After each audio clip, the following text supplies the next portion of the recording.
Hi guys, welcome to the Man United Agenda. I'm joined by Rise and Matty from Football United TV, and we are discussing the gossip and the changes going on at Man United.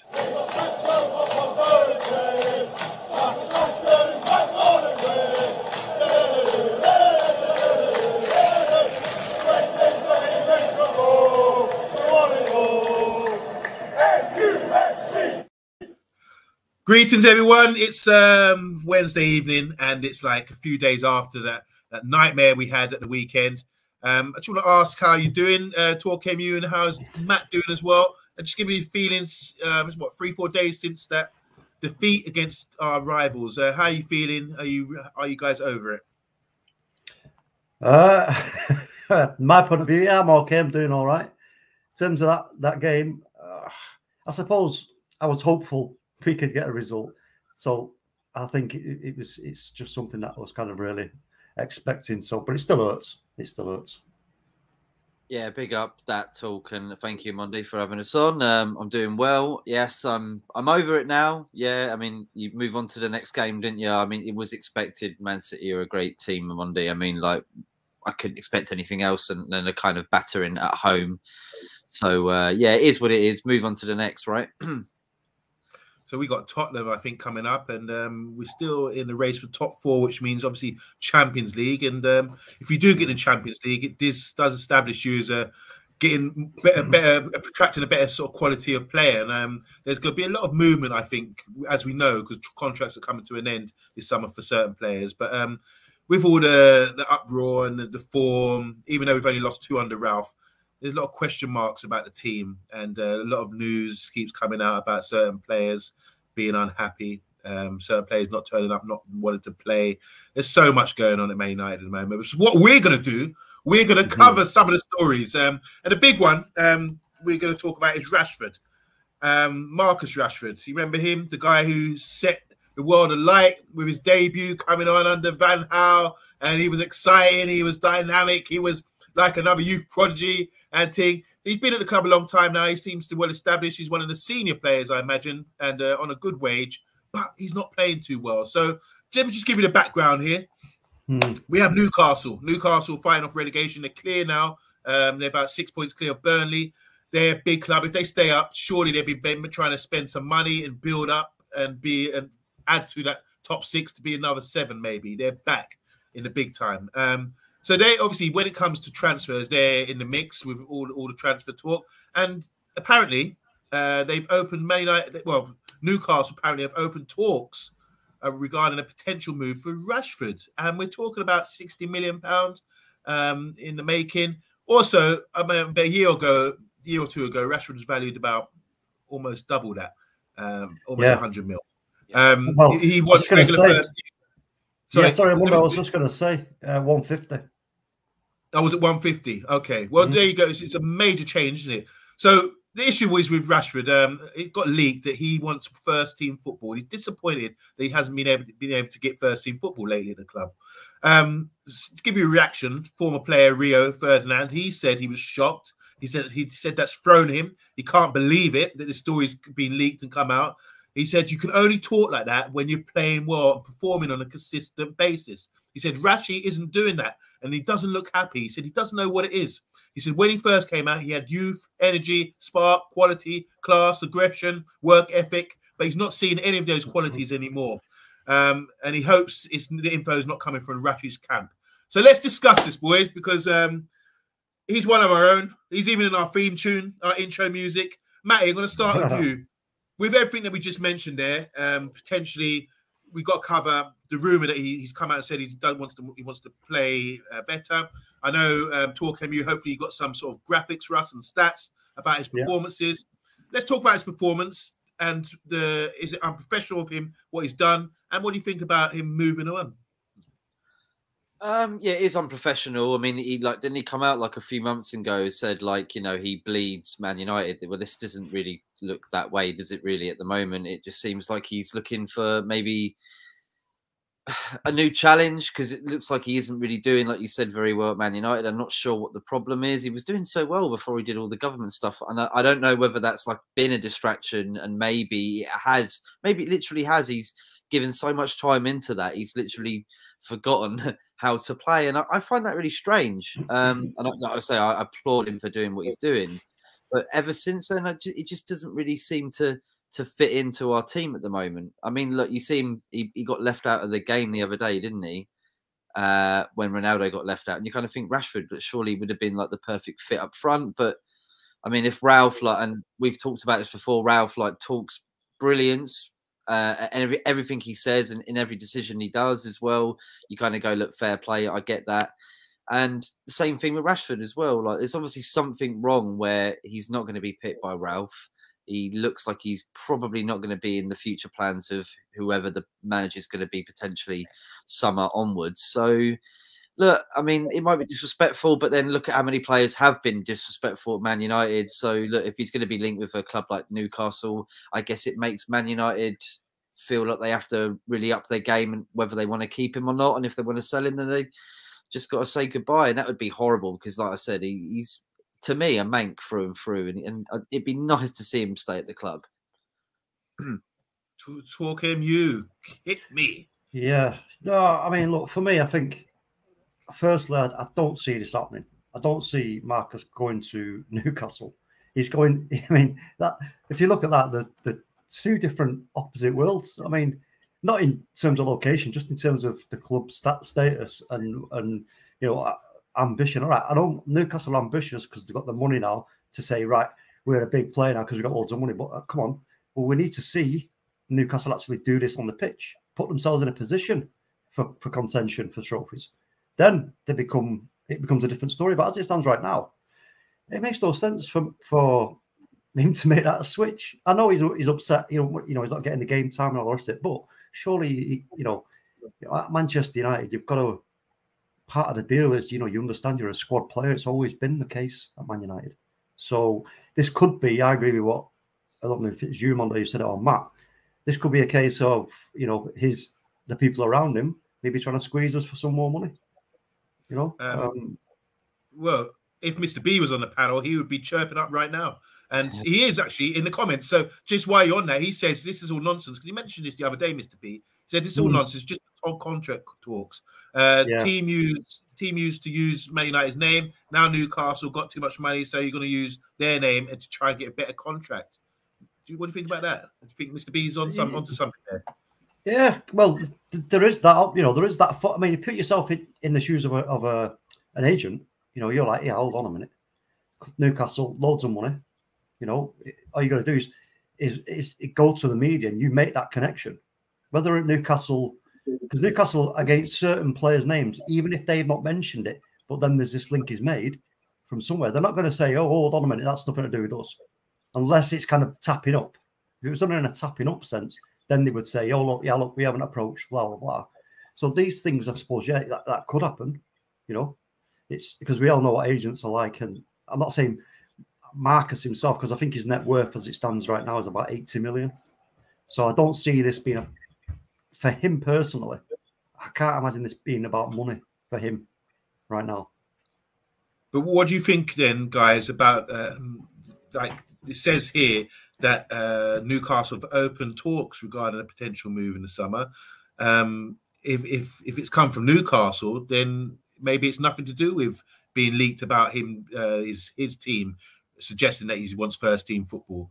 Or maybe, you know, what do you think this stems from? I mean, clearly he's not playing well at the moment, as that's evident, isn't it? Why? Just two questions. Why do you think he's not playing well at the moment? Has he reached his plateau? And where do you think the story comes from? Is it coming from his team? Do you think he wants out because he's not playing first team football? He's on first team contract. He's like a first team player. That's been established. Martial's left. He's got the wages on and suggests that he's a first team player for Manchester United. That's how it seemed when he was on form. So, Matt, what do you think about that? Well, you know, going on that whole point of like it's just like a fake thing, and maybe he's just trying to get more money. I mean, look at what Newcastle done with Kieran Trippier. He was at Atletico Madrid. They were the champions of La Liga, you know, La Liga last season. Why would you leave such a team? And I mean, Man United were in for him as well, right? And then Newcastle kind of beat us to the pip. So there is this sort of look to players going to Newcastle at the moment, because I mean they're doing quite good at the moment, and I do think they will be contending for them spots of Champions League at some point in next year or two. They're definitely going to be going after people like Rashford. I think Eddie Howe likes him. I think that's probably one of the reasons why they're looking at Rashford. He sees him as an English talent. Probably feels he can get the best out of him. You know, we've swapped so many managers since Rashford's really broken into the team. So maybe that's like disgruntled the way he plays. It's very hard to put a finger on it, OMONDI, really, like why he has. It looks like a mentality. It looks like something on the outside that maybe we don't understand or know about that's making him not play as good as he used to, let's say, a couple of years ago. You remember that PSG penalty, you know? Yeah. You thought this was it. This is like, you know, playing against like an Mbappe, and they were pretty much, everyone was saying like which one's going to be better. You kind of looked at it and gone, Rashford looks like he's such a great player with, like, you know, a head on his shoulders is amazing. And since then, kind of gone downhill. I can't say what it is, mate. I really can't. Maybe there is something deeper to it. TalkMU, Pat Lawless, how you doing, Pat? He says Marcus is one of our own, and I know you get sentimental about your players. TalkMU, and yeah, he is one of our own. He's come through academy. He said the boy. This is from Pat. Pat saying the boy is at his lowest now. He's dropped by the club, dropped by the country, and we all know what he can do. The boy looks mentally exhausted. Do you agree with that? I think there is a bit of a mental block going on here with Marcus. I think a lot of it though is down to frustration. And if you're not happy, you can't be in good form. You can't be confident if you're not happy. If the whole situation around you is not, you know, kind of settled and flowing, how can you be playing your best? Just look at as a club right now. We're all over the shop as a club. You know, we've got an interim manager now. They're talking, or there has been talks about another interim manager. I mean, is this? You know, I suppose maybe some people would look at this in a way, in an angle of, are they looking for an easy way out here to go to a club that is not going to be as demanding? The expectation isn't going to be as high. They can go to a club like Newcastle. If they stay up, they're just going to be in the Premier League, chasing top 4 for starters, or any kind of European spot, do well in the cups. There's less pressure there, isn't there? You know, but I don't see that being the case with a player like Marcus Rashford. No way. Not with what he's done at the club since he's burst onto the scene. And you know, in terms of his stats, just quickly on his, I won't show the graphic yet, but we'll just cover his main stats. Goals. So 59 goals in 197 appearances, with how many assists has he got? 32. So, you know, that doesn't say to me that he's looking for an easy way out here. I just think that the whole situation at the club is playing a huge part of what the problem is right now. Okay, so that's why you suggest that it might be on a downer and a bit miserable at the moment. The situation with the club. We've got Av here. He's saying Ranić, as you said, Matt, is straightforward. He's not going to play the favourites. Doesn't matter who you are. You work hard and you get your game time. Haven't seen him play, no confidence, losing the ball, shooting from miles away. That's average observation. Is probably true. And we also say we can't compare him to Trippier. He's much older and looking to cash in. Rashford has potential, and he's not got the coaching like Sterling before. He went to City and improved his game and his finishing. Want to say hi to Ollie. How you doing, man? Ollie, he said she wants to come to his club, Arsenal, and Arteta will make it great again. And we say Arsenal don't need him. In my view, I think Rashford he's got all the athletic ability. I just think it's a mental thing as well, and emotionally and spiritually, and all these factors I think really important. He needs to get lifted again and get his acting gear, because you can't be sulking. You know, whatever's going on behind the scenes, I'm sure it will come out one day. But we're trying to cleanse the club, and suddenly players, you know, it's like squeezing a spot, and all the pus comes to the surface, doesn't it? And when you start squeezing that spot, and you start squeezing Man United to get all the pus out, suddenly all this news is coming out about players unhappy. Everything else. Well, clear it, get a tissue, and just wipe it off, you know, and cleanse that wound. Because can I ask you a question? I asked you two a question. Do you agree that if from my point of view, I think he wants to play more centrally. Do you agree with that? Rather than playing out on the left? Can I just quickly say about that? I don't think he's good enough to play centrally. He can't head. I've never seen him. How many headers has he scored? Even Elanga's come. One of his first goals was headers. You know, Cavani, Ronaldo, they can header the ball. To be a centre forward, you have to have that ability in your game. You can't just run onto things expecting a high line from their defence. So yeah, bring the stats and let's have a look at this. So headed goals. This is I know exactly what you said. No goals from a header. Right foot for goals. Like this is. I think this is just this season though. This is just this. He's season. Never hit the woodwork ever. So, no. This is just this season, Matt. This. Oh right. So yeah, I mean, one big chance missed. Everything else. So, I mean, yeah, it doesn't look great. But overall, we switch to this. Now, if you look at this, so the green dots are the goals scored, red goals missed, blue are saved, and purple are blocked shots. But if you look at that, where does that suggest he's playing from? To me, in the box. If I was looking at that, I'm thinking, hold on a minute, yeah, that looks like a. If I didn't have Marcus there, and I just said, what position player is scoring those goals from them green positions? You're going to say, well, a striker, But this is what I'm getting at. I think for me, I think he believes himself that he should be playing centrally, should be playing in that kind of, running onto the ball and carrying it a little way and then bang. We know that he's great at that. He's absolutely lethal when he does that.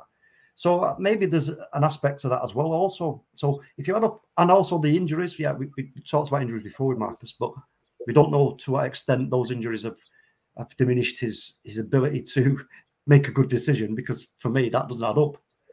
Does it to you on Monday? You know what I mean? Well, Matt, what do you think about this? I mean, with these stats, these graphics are good. They sort of highlight a lot of good things about his play. Well, you say the red ones are the ones where they score, right? The green. No, green. Green, right. Okay, so there is a shift in the left, really, on that, isn't there? Do you notice that? There's probably a little bit more there on the left side. I don't know whether that plays a part in it at all. Or, yeah, it looks like a goal poacher, doesn't it, really, when you look at it like this? Like the green dots right on top there, like looks like they're pretty much going to be tap-in chances, don't they, really, to be fair? And literally on the penalty spot as well is surrounded by green. I mean, you wouldn't say that from the eye view, would you? Like looking at it game by game, you wouldn't really think that would look like that. But yeah, but like I think what you said, OMONDI, he doesn't score headers. He doesn't seem to be like that central attacking player, does he? The one up top, like so. I honestly I'd put him on the left. I would, and then put Sancho on the right, or maybe switch them two around if you are going to play him in the team. Pat Lawrence is saying he would love a settled front three of Elanga up top instead of Rashford. So he probably thinks Elanga's got better attributes up top. Rashford on the left and Sancho on the right, and Bruno's a 10. Just to add, I think when Rashford does come in from the left, I think one of the criticisms of him is that he shoots too much, and we're not seeing many goals from outside the box. And he's got a good shot in him, but he just keeps shooting. I want to see more assists from him. Drive down the line, more team play, that sort of thing, from playing from the left. People say you can't play from the right, for example. And I think, well, you should be able to play from the right with that sort of pace as well. You should be able to incorporate the same team building with a team, playing into your teammates, getting 1-2s, that sort of thing. From the right, as equally as effective, But, I think, like as TALKMU said, I think it's a mental thing for him, his decision-making. And some of these goals are sort of crosses in the 6-yard box, which a lot you end up tapping in. What you got now? What's this one? No, this is the 21-22 season. So this is this season. Okay. So again, if you look at this, we know what the dots are: green scored, red saved, red missed, blue saved, purple blocked. So again, a lot of these are inside the box. There's one there just outside the box on the left, some to the right of the box, and some outside the box. It's, I don't know, just leading towards what I was saying about him maybe getting a. So do you think, TALKMU, that he should be a main number 9, a striker? Do you think he's got the ability to play that and be effective for a side wanting to win a championship? I reckon so, just simply because of his his pace, and we know he's got the energy. We know he's got the physicality. You know, he could, for me, if he's given that role, I think he could do it. But again, we've got to try and understand what are the effects of these injuries that he's had.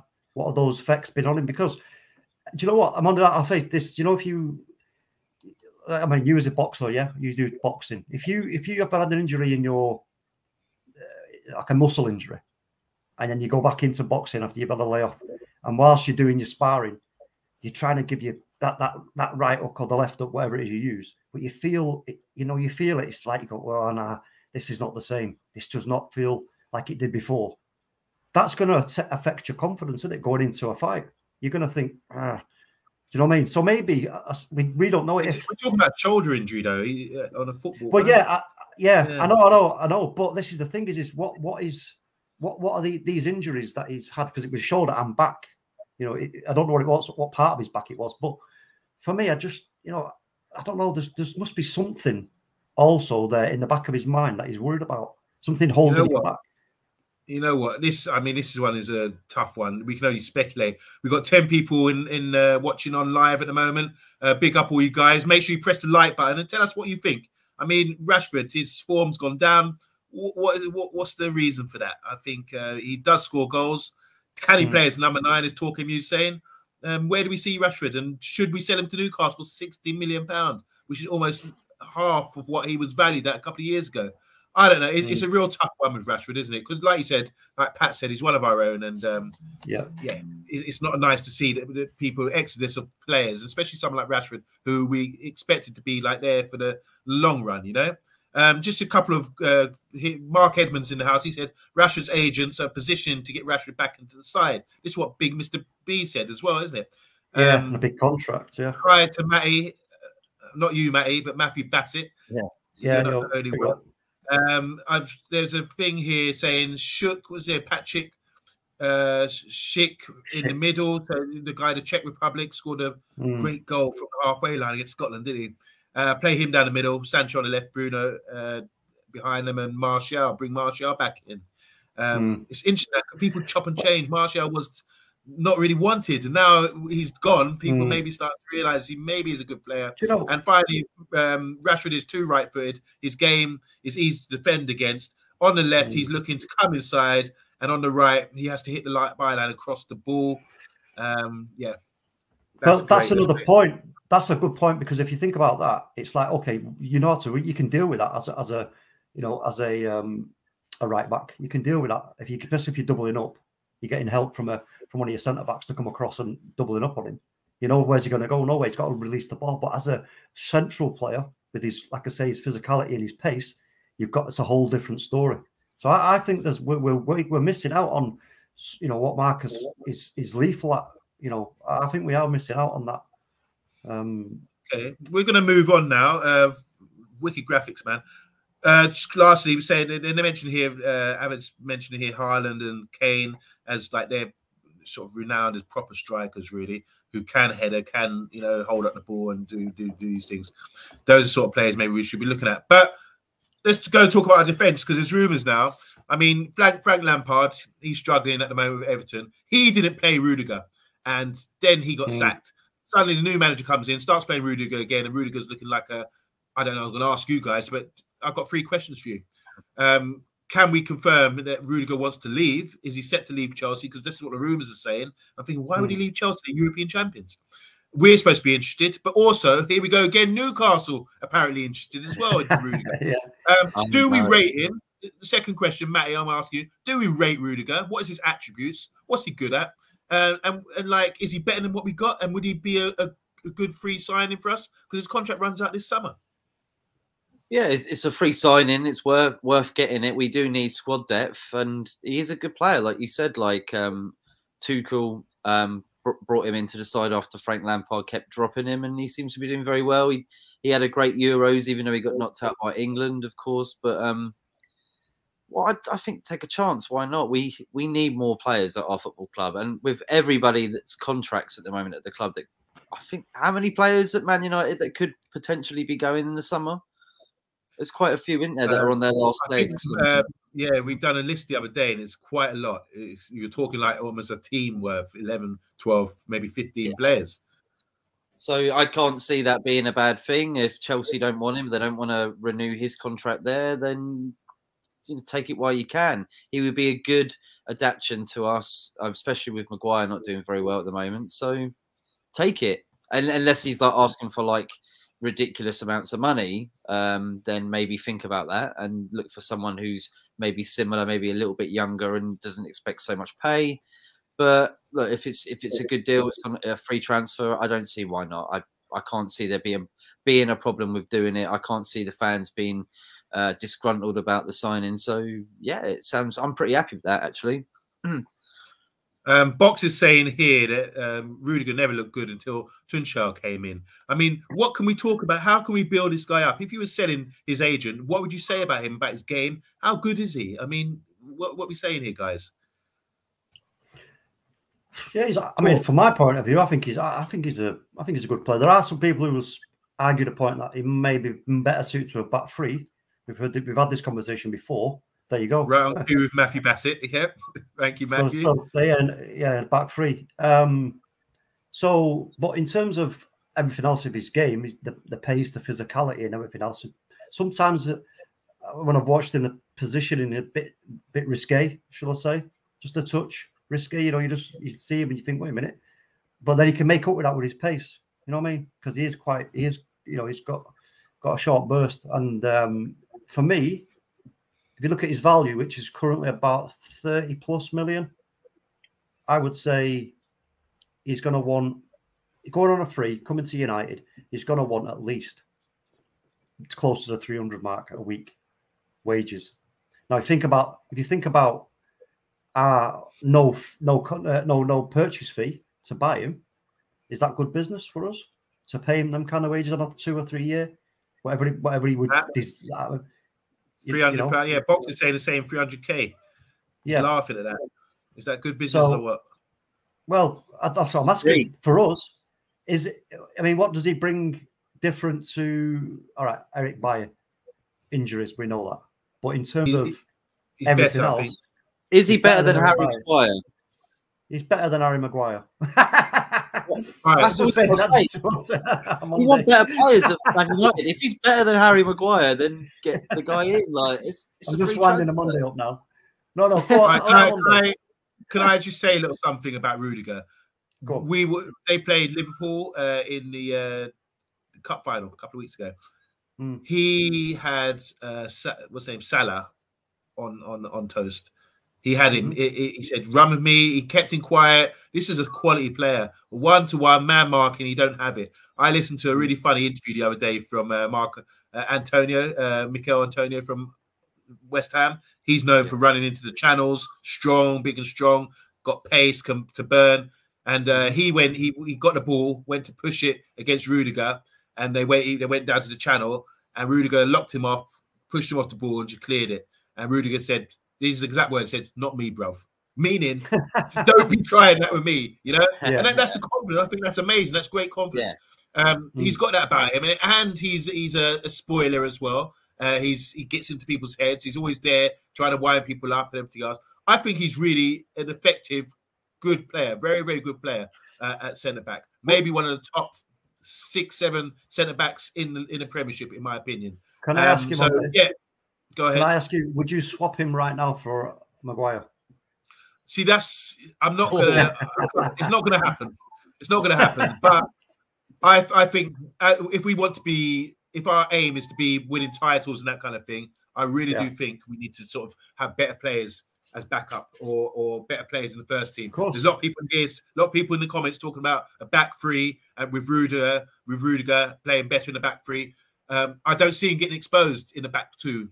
I haven't seen that happen because of the way of what I've just said. Mikel Antonio, Salah, he silenced these players. He puts them on lock, pockets them. From what I've seen, so I don't see what the difference is in playing a back three with a back two. When you talk about Maguire in a back three, he played good in the World Cup in 2008 in the back three because he had protection. There's an extra man there to help him out because he lacks pace. Rudiger doesn't lack pace. one-to-one man marking. Rudiger's better than Maguire as well. So there's, I think he did that 3 versus 2 thing. I think it's unproven unless people can evidence it. Maybe I'm being a bit naive here. Also, we got to add in the fact that what like somebody commented there about Tuchel improving Rudiger. Now we've got to look at that from our point of view.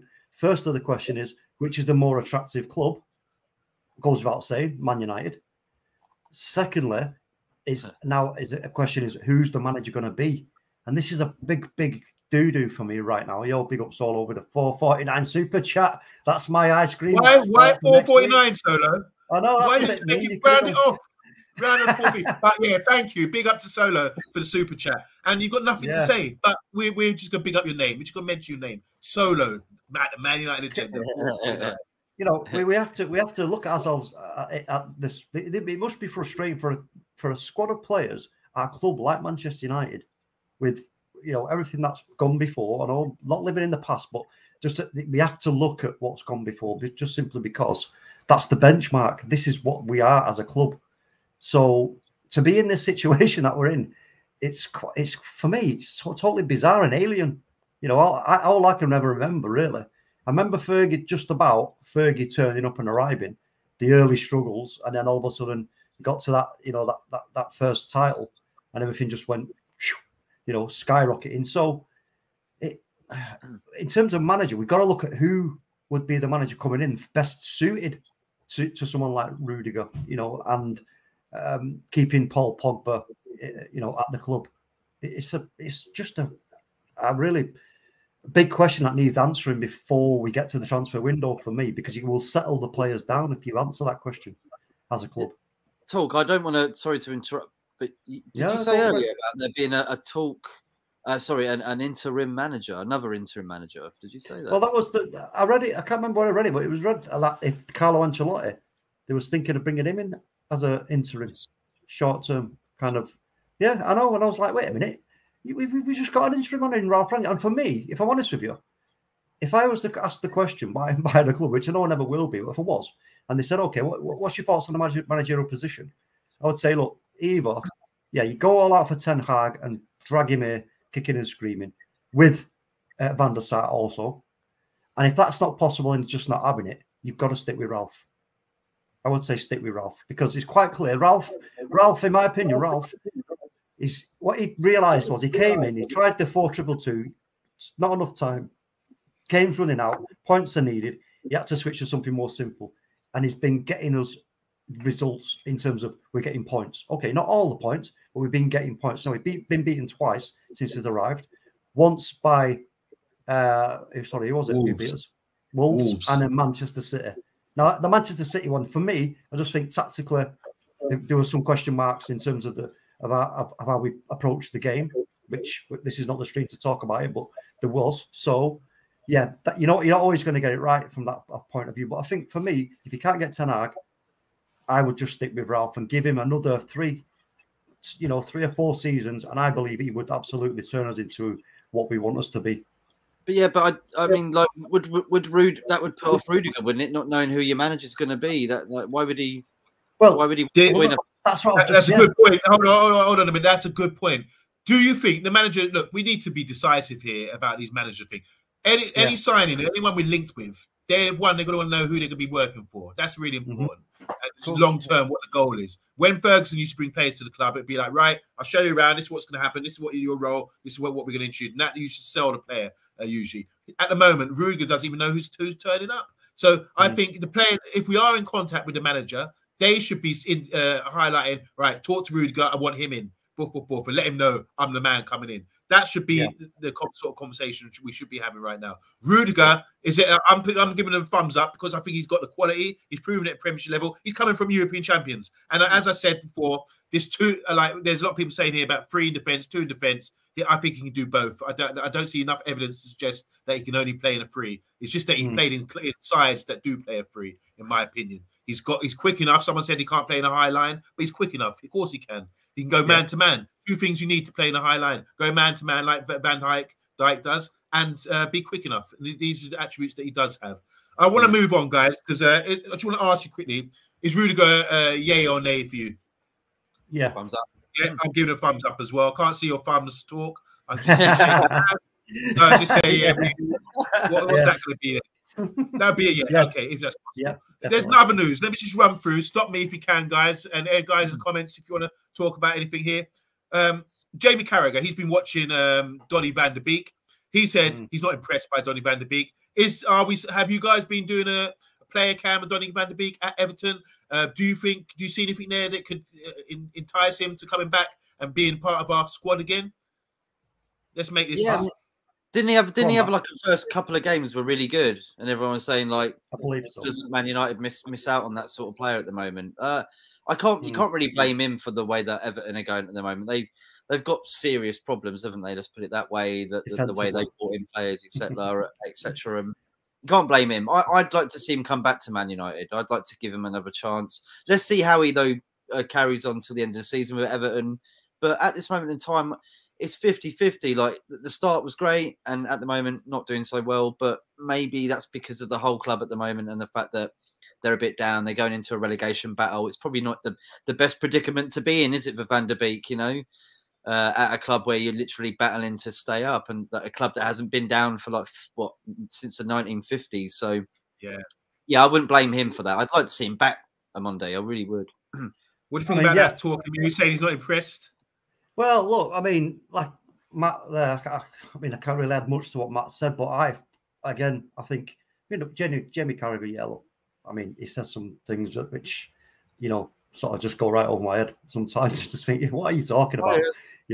So I think we know Donny van de Beek is a quality player. There's no two ways about it. And, we also, again, this goes back to, the management of who he's going to be, the management at Manchester United. He's our player right now. We don't need to sell him.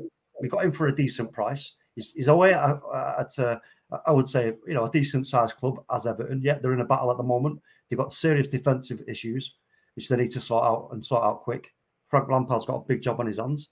I think for me, we got to, when we're ready to bring him back, we'll bring him back, but he's going to come back with a lot more than he went away with. So it's are you impressed? This is the thing, because you saying stuff, talk, and it seems like you're on the same page telepathically with some of the people in the comments. Because as you were saying that, Box is saying if Ten Hag comes in, he would have a role at the club. Also, got here from Akil. Akil saying Donny's been their best player in the 2 home games, but he's awful in the other games, like the rest of them. So they're not playing well at the moment at all. So are we all going to continue doing a player cam on him to get better? Shall we assess him later on in the season? Because Jamie Carragher's already put out his verdict saying no, he's not impressed at all. So we give him more time, do we? Next one here. I'm gonna think. It's Dalot. Dalot was signed by Jose Mourinho in 2018. At the time, this is what Jose said about him. He said everyone knows he has fantastic potential. He's on a level. This is when he first came at 19 years old. He's on the same level as Gary Neville was at the same age, sort of thing, and to come into the first team at 19 years old when he signed. So that was the endorsement, huge endorsement that Jose Mourinho gave to him once he signed it from Porto. Now Jose's at Roma and he's interested in signing Dalot. So Dalot's come in this season. He's people saying that there was a poll done the other day on Sky Sports about who stay or leave, and the majority of people were 50-50, almost sided towards Dalot staying, whereas Wan-Bissaka, they were saying, no, we're not interested. So it's really swung in Dalot's favour. He's probably our first team right back at the moment. Do you think it's a good sign to let him go to Roma, and that means we have to reinforce our fullbacks? Let's make this short, guys. You know what? That's very difficult, mate. I'd honestly say I think keep Wan-Bissaka and then get a better right wing back than Dalot, and both of them, to be fair. And then we have like the option of having a defensive right wing back when we need to use that. If we're playing a team that pens us back, then Wan-Bissaka would be a great player to bring on and take on the moments against like attacking players that we can't handle. It's difficult though, isn't it? Dalot's a great player, but if you can find someone that can do Dalot's job better than him and Wan-Bissaka and keep Wan-Bissaka, I think that'd probably be the best, because then you've got the best of both worlds. Yeah, look, for me, I just think if we are serious about challenging for the title, then we need better quality. I mean, he's a good player, Dalot, don't get me wrong. He's got some good aspects to his game. So has Wan-Bissaka, but they're both opposite ends of the pitch. We need somebody who can kind of cover both. You know what I mean? And for me, that's what I would say. We need better quality if we're going to challenge. I'm impressed with not Wan-Bissaka, with Dalot. As Rich is saying here, he's saying Dalot has done okay, but Wan-Bissaka has regressed slightly. So he does. I think he's higher in a pecking order. So I wouldn't sell him first. Sell him to Roma. I think it'd be a huge loss. He's still young, still got potential to improve, and I think he's got the right attributes as sort of a modern day fullback or wing back. And if you look at the stats, defensive stats, there was a stat the other day. He's done better this season defensively and attacking with passes and pass completions and crosses into the box than Wan-Bissaka. So defensively, he's done better than him as well, which is something you wouldn't have expected. Next one. So what do you think? But do you see what we're saying? Jose Mourinho, who knows more than us, he was endorsing him when he signed him. Maybe it's just the backup signing, but he gave him a good endorsement, and we start to see the fruition of his. I would always say, I'll big up Rich as well, by the way. I would always say, when it comes to that with managers, is we always have to take it from their sort of point of view of their type of game that they like to play. We know the game that Jose brought to Old Trafford made us all go, oh my God, no, it was painful. And so from Jose Mourinho's like stylistic approach, probably looks like a great signing. But for me, like I said, if we're going to switch and we are going to be challenging for major honours, we have to have somebody who's got that real quality when it means going forward, as well as being confident at the back. Good shout. Just one thing I've noticed, it's like we're linked with the Ajax manager, and there's another player I'm going to talk about in a minute before we move on. And everyone's saying about the Ajax right back as well, the Moroccan guy. Where is he? Where did they say about him? This guy here, Marouzi. He's highly rated, isn't he? And he's available for free in the summer. So that's someone we can look at as well. But are we going to get like 4 or 5 Ajax players if he comes in? I don't know. And Stumpy's in the house. How you doing, Stumpy? I love that name. Yeah. Let's have a look here. Marouzi again. It's free. You don't care for free, and then you don't care. He gets it right back. So he's a good player, isn't he? And we've missed out. I mean, the right back I really admire is the guy that Paris Saint-Germain signed, the Moroccan dude, the signing from Inter Milan. He used to play at Real Madrid and Dortmund. Forget his name now. The guy, Moroccan guy. He's just electric. That's the standard. And when I was watching Trent the other day, I was watching Reece James the other day. These are the standard of players, and I think Dalot's not quite there. But maybe if we stuck with him, I don't know. But that, as all you guys are saying, that's a key position for us. Moving on, Hakimi. Thank you, Box. Yeah, I can always buy a Box to come through. Yeah, but all I'm saying about him, that's the standard. That is the standard for a young, modern fullback, and I think we have to sort of locate players of that ilk. Next one, Ryan Gravenberch from Ajax. He's been linked with Man United as well. It wasn't necessarily linked, but we've been interested with him. And I suppose every Ajax player will be linked with us. He's 19 years old. He's been playing since he was 16, 17. He's similar to sort of Rijkaard, that sort of stature. Really good player, quite wiry midfielder.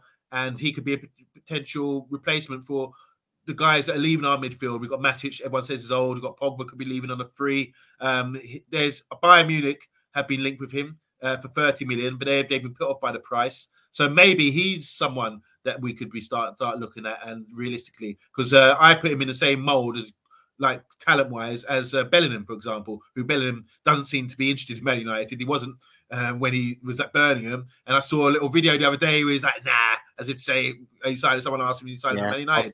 So what do you know about Ryan? You know much about him, guys? And do you think like he's one for the future? Do you think there's possibility we could sign him? Go on, talk. No, I mean, I think as I understand, he's a more of a defensive midfielder, kind of operates in that kind of area of the pitch centrally. And I mean, is he better than what we've got now, Fred and McTominay? Then this is we've always said it, and we will keep saying it until we see these changes, that there are certain aspects of their game that are needed, but they're outweighed by the ones that they haven't got. You know what I mean?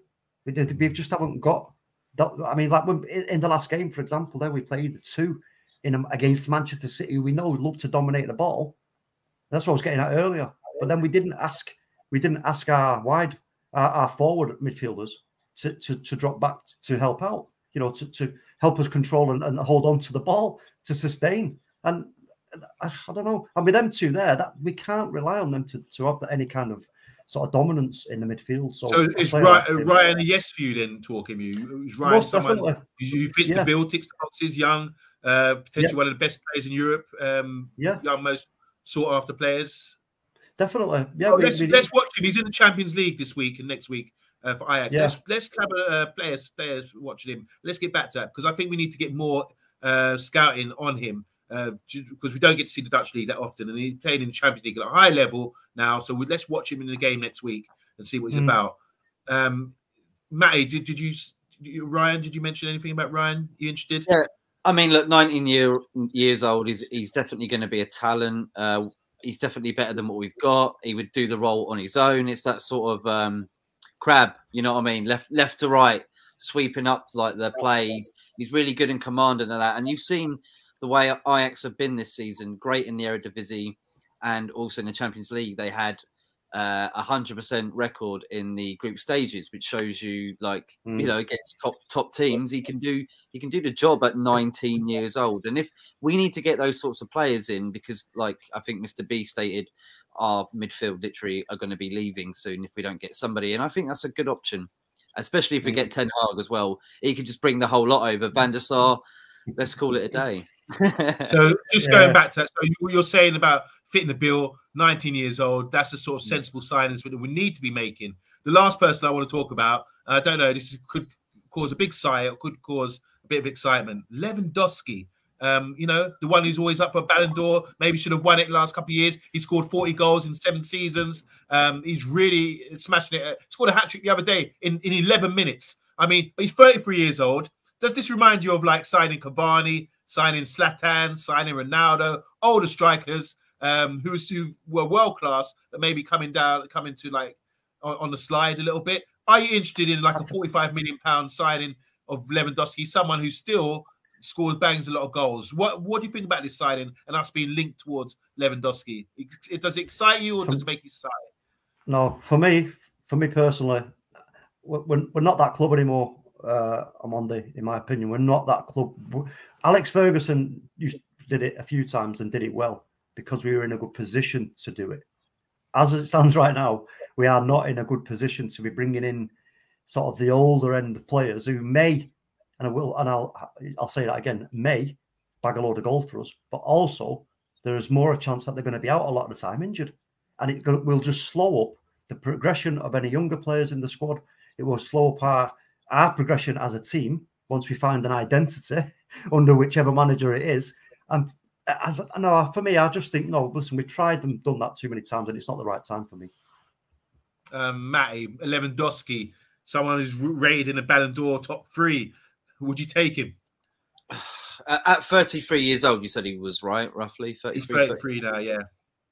It's younger than when we got Cavani, Ibrahimovic, and Ronaldo. So maybe, I mean, he's probably going to get the Ballon d'Or this year. I think he's deserved it. I think, especially last year, to be fair. I know they gave it to Messi, but it depends, really. It depends. It's difficult. I'd say go for it because we're literally going to have nobody next season, and if we don't get anybody in, we won't have a team. We'll be fielding like youngsters, like complete youngsters from the under 21. Well, there's currently 15 people watching right now live. If you're one of them 15, you haven't pressed the like button, Matty's coming to get you. We've got to put it back now. He's coming to get you. So just be warned. Make sure you press the like button now, guys. What do you guys think in the comments? Lewandowski, one of the best players in the world. Should we be signing someone like him? I'm seeing some really interesting comments here. There's a Dawn Pen, no from Av. And there's another one saying Av again saying making the same mistakes over and over again. Whereas Matthew Bassett says definitely taking Lewandowski. And Box is saying here Lewandowski is 33, always fit, in his prime, to be honest. I remember Ferguson wanted him before he went to Dortmund, didn't he? But or was it? The thing is, I believe so. We see. Do you remember we heard the rumours about just before we signed Varane? You know, can he cope with the Premier League? The blah blahs, the injury worries, and yeah, he can cope with it. But can his body cope with it? And he has been out a lot. He has, you know, with injuries and stuff like that. And for me, I just think, like I can't remember who just said it there. We're going over the same old ground. We're going around in a circle here, and it's not a good place for us to be in. To be fair, it's just not. Okay.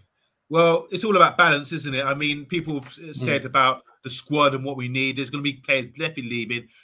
Just going to yay or nay, thumbs up, side or down. I know you can't see it talk, but I'll just shout it out. Goalkeepers, do we need to be looking at changes? Yeah. Okay. I don't think it's priority. Right backs. Yes. Centre backs. Yes. Yeah, I'm talking about we're going for titles because we're slipping bad. Yes. Left backs, a lot of left backs. Yeah. So Tellers and Sean probably not good enough then, guys. Centre midfielders. Centre midfielders. Most definitely. Yeah, that's number 10s and number 10 sort of in the mould of Bruno. Do we need another player there? Possibly. I'm like that. I would say so. I think Hannibal and these guys can come in. And forwards, forget about who they are. But forwards, do we need forwards? Yes. Yeah. Okay. So we've gone through a few players. Rudiger is one, I think, if he's a freebie, and we are being linked with him, I would actually go for him. Van der Beek, he's obviously got to come back. Martial's got to come back. But I think these are old guys who maybe we need to refresh the whole squad. But you can't do it, like, you have to do it piece by piece. If you just wipe out the squad and bring all these 10 new players in, I don't think it's going to work. We need to keep some sort of core there if possible. I want to appreciate everyone in the comments, man, because we're going to wind up now. But Box, Matthew Bassett, Andrew Williams, Pat Lawless, Av, Solo, of course, Mr. B, Rich Sports, Akil, missing someone, Stumpy was in the house. Yeah, all you guys, man, you make some really good comments. And we've had a full house, 15, 20 people in the house. So make sure you press the like button, guys. We're going to side out now, but when we're back on, we got obviously we're playing Tottenham this weekend, and it's so important after what happened last week. If we're going to get top 4, we actually need to beat Tottenham. We beat them 3-0 at White Hart Lane, but they got a new manager now, and they're on the up after winning 5-0 against lowly Everton. But what do you guys think? Do you think we can beat them? Do you think are you confident going into that game? Well, we'll find out in our preview tomorrow, but I'm pretty confident. Yeah. We need to get back on it. It's vital, isn't it? If they win, they're going to be looking at top 4, and we'll be out in the running. So these games are so vital right now, don't you think? Must win game, mate.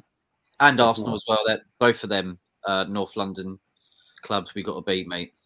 Yeah, and then after that, or during the week, we've got Atletico Madrid as well. So it's all on. The next 7 days, guys, is going to be crucial. So don't forget to be watching Everton, keeping an eye on Van der Beek, keep an eye on Ajax as well for their potential players, Anthony, Ryan, the right back as well. There's a lot of players there. So when we come back, we've got more knowledge to give and see who really fits the bill for our club. We love Man United still. We haven't given up on you. Unlike Rashford, but we're loyal. Anyway, it's a joke. But we'll be back tomorrow night to do a preview show for the Spurs. Maybe have a surprise Spurs guest on there to give them a bit of a bussing up if we can, hopefully. And so make sure you tune in. Obviously, on Friday night we've got the quiz show, got the takeaway, and then Saturday at 5:30 is the big kickoff. TalkMU will be doing the live watch along, and we're doing a post match after that. So make sure you tune in to the Man United Agenda. Matty, just give us a quick shout out where you're at, man. Cheers for having us on again, lads. Football United TV, go check us out. Thank you so much, and smash the subscribe and like right now. Brilliant chat today. I really enjoyed it, guys. Thank you so much. Big up, man. Thanks for your contribution, and TalkMU, big up, man. Yeah, big up, bro. Big up to you, bro. You're the host. You're the host, bro. The host with the most, and let's get behind the team, man. That's the main thing. No more sighing and moaning. Let's get over what happened last week. Man City are up there. We're climbing. We're trying to build, and let's go and beat Tottenham and do put them in the mud. For now, anyway. Tune in tomorrow for the preview. We're out. See you later, guys. Ciao.